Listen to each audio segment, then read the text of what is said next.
Hello there, IELTS students. Welcome to IELTS Podcast. You no longer have to worry, fret, or panic about IELTS because we are here to guide you through this test jungle.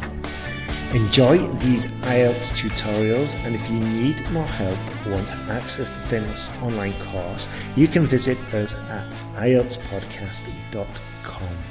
Hello there, it's Rob Buckingham here, and I'm here again today with a few more Part 2 speaking topics. What I've done, I've chosen 3 of them, and we'll go through each one. I'll make some comments about each one, and I'll give you a sample answer. Remember, each sample answer comes with some comments of mine about the interesting vocabulary that we could use in each one. The 3 of them are quite an interesting mixture, actually, because the first one, let me read it to you. I'll read out the instructions. It says, describe a toy you liked in your childhood. You should say what kind of toy it was, when you received it, how you played with it, and finally explain how you felt about it. Yes, it's classic, isn't it? The 4 little topics there.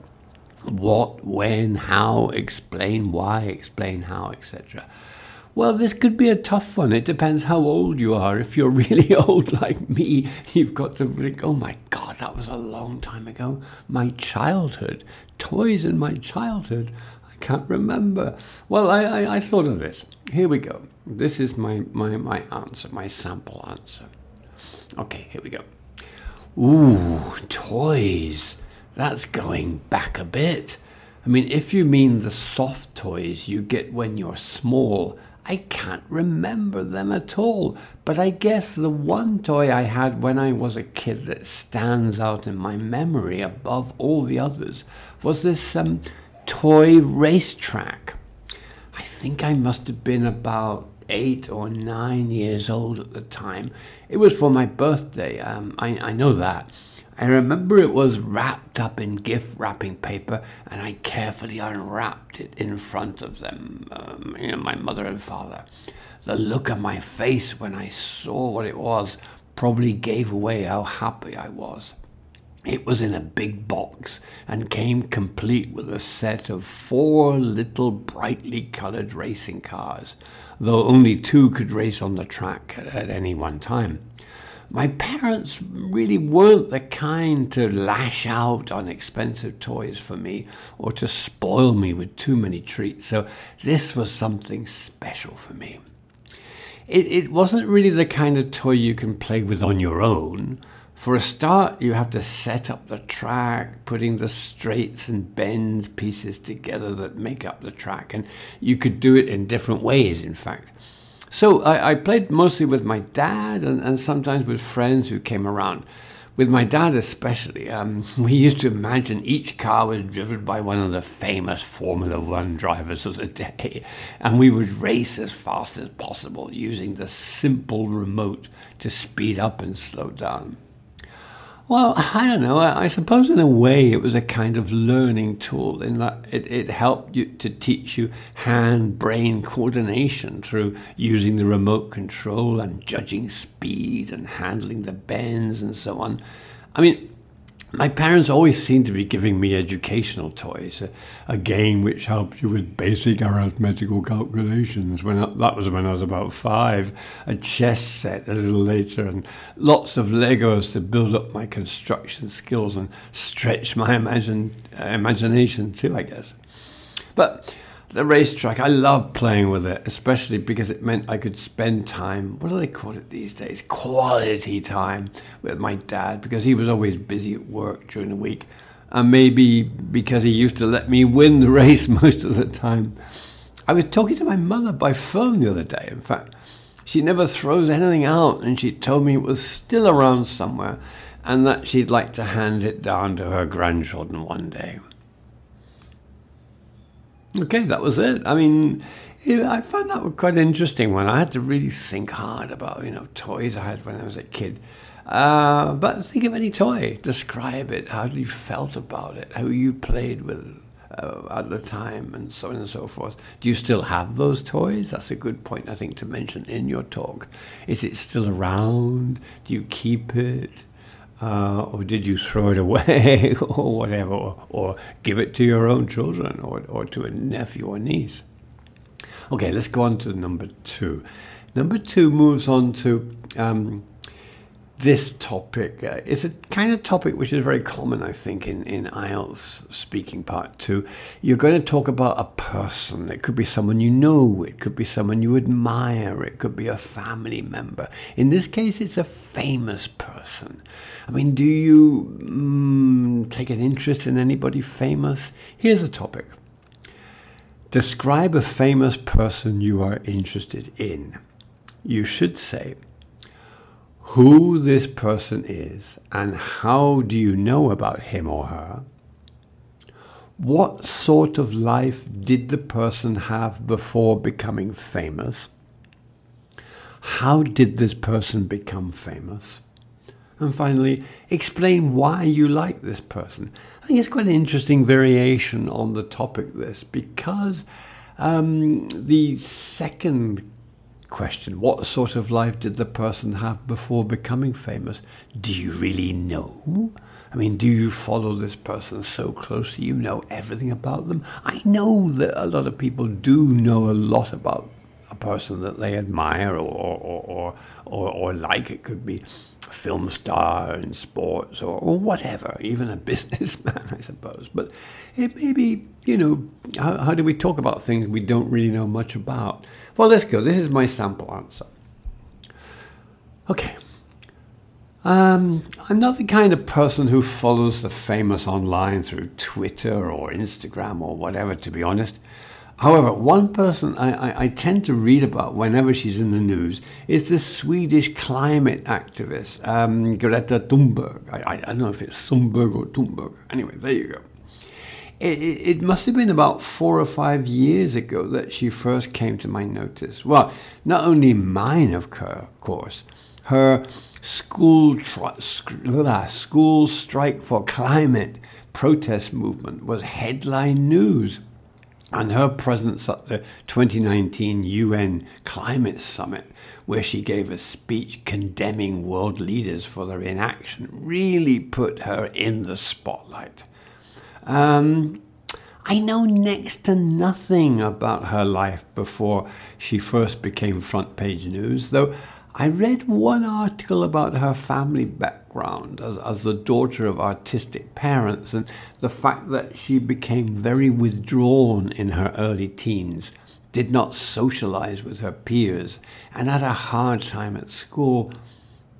I'm not so sure her rise to fame was meteoric, like a pop star or something, but she seemed to be in the news all the time a year or so back, attending climate conferences, giving speeches, leading protest marches, and so on. I admire the way she has handled herself in the face of criticism from those in powerful positions in politics, business, and the media, from those much older than herself. I think what strikes me most is how she has become an inspiration for so many others of her generation to take up the cause of protest against government climate policies and inaction. She is perhaps the voice and face of climate change movement. And while she doesn't shy away from the cameras, she also seems very aware that it's not all about her, but about issues that threaten the future of our planet. Okay, that was it. It's true. I'm not the kind of person who really follows. I love music. I love watching films, and I admire a lot of actors and singers and musicians, etc., as well as writers. But I never actually know much about their private lives. Their private lives are their lives. And this Greta girl, I think she is very interesting, and I think all of us should be aware of what the hell is going on in this world with climate change and governments. So that's why I chose her. Okay, number 3. This is the third one today. It's your classic one about technology. This is another topic which is going to be coming up all the time. Well, not all the time, but very frequently in IELTS Part 2 and Part 1 as well, of course. This is a fairly straightforward one. I think maybe you could be familiar with this when you go through IELTSPodcast.com or other sources to check out previous IELTS topics. Here it is. Describe an invention that has changed how people live. You should say what it is, how it has changed people's lives, what benefits did it bring, and finally, explain if it is more important for younger or older people. Well, there are so many inventions to choose from, but I have taken the smartphone as my example, mainly because it has turned communication on its head. For someone of my generation, who grew up in a society where having what we now call a landline was the exception and not the rule, meaning that public phones were the only way to call someone, even in emergencies, the thought of having a phone that you can carry around with you is almost out of this world. But should we be calling it a phone at all? It's obviously so much more than that. Today's smartphones provide all the services and apps we've come to expect, from email to YouTube to social media, not forgetting games and browsers to keep up with the latest news from wherever. I mean, if you just stop and think for a moment, the idea of, say, watching a football game on TV, online or on my phone, while at the same time chat about the game with family or friends who are watching it halfway around the world, would have been the stuff of science fiction only a generation ago. The downside is that every time new software comes along, our phones become outdated and we have to buy a new one.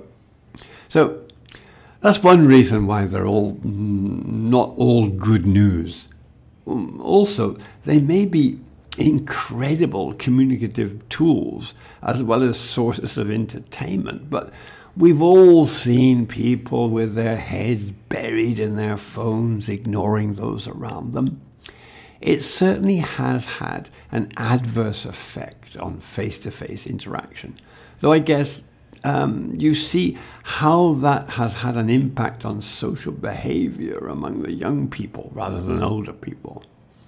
I mean, well, for anyone, say, under the age of 30, smartphones are just a fact of life because they've always been around in some shape or other.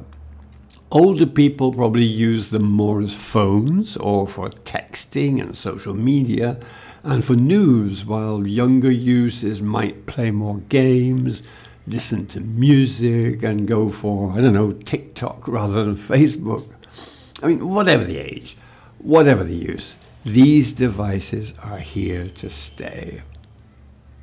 Okay, what I've tried to do in all of these, and I think that's probably even more important perhaps than listening to my voice and reading through the text, is the vocabulary I've chosen. Lots of useful expressions, lots of collocations. I mean, examiners love to hear those collocations, you know, and expressions which are used in day-to-day life. Keep up with the news, not all good news, the exception, not the rule. Something is out of this world. It makes no sense. You know, it's completely unimaginable.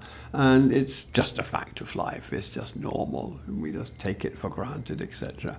Okay, well, that's all for today. Good luck with all your studies.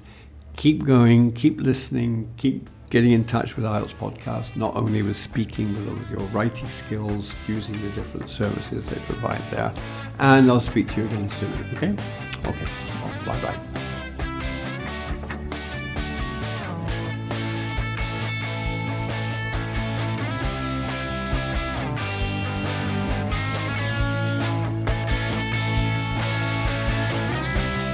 Thanks for listening to IELTSPodcast.com.